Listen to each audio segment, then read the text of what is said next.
പാടാനുള്ള കഴിവ് അദ്ദേഹത്തെ പ്രശസ്തനാക്കിയിരുന്നു. നേട്ടങ്ങളുടെ കൊടുമുടിയിലെത്തി അംഗീകാരങ്ങൾ പലതും അദ്ദേഹത്തെ തേടിയെത്തി.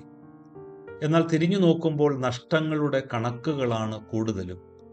ആരും കൂടെയില്ല. ഭാര്യയും മക്കളും അകന്ന് പോയിരിക്കുന്നു. എല്ലാവരെയും വെറുപ്പിച്ചു, പാട്ടുകളെ മാത്രം സ്നേഹിച്ചു.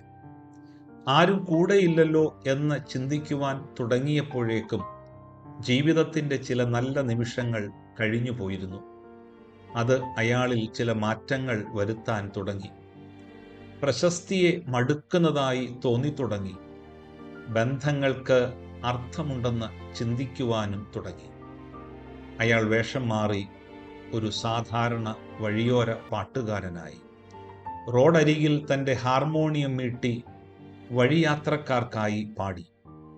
പാട്ടുകേട്ടവർ ചുറ്റും കൂടി. അതിമനോഹരമായ പാട്ട്. എല്ലാവരും അയാളുടെ ശബ്ദത്തെ പ്രശംസിച്ചു. അത് ഞങ്ങളുടെ പ്രശസ്ത ഗായകന്റെ ശബ്ദം തന്നെ എന്ന് അവർ പറഞ്ഞു.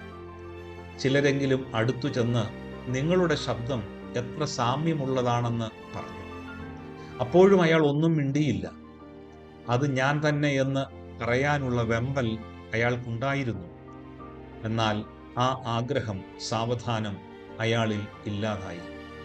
പ്രശസ്തിയുടെ തടവറയിൽ നിന്ന് മോചിതനായെങ്കിലും അയാൾ നിരാശനായിരുന്നു. പാട്ട് കൂടെയുണ്ട്, കൂട്ട് കൂടെയില്ല എന്ന് അയാൾ പാടി. പാട്ട് കൂടെയുണ്ട്, കൂട്ട് കൂടെയില്ല.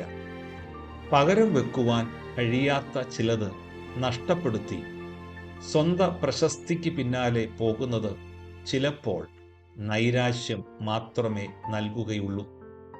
ദൈവീയ കഴിവുകൾ ബന്ധങ്ങളെ തിരസ്കരിച്ച് ജീവിക്കാനുള്ളതല്ല എന്ന് ഈ നോമ്പുകാലത്ത് നമുക്ക് ഓർക്കാം.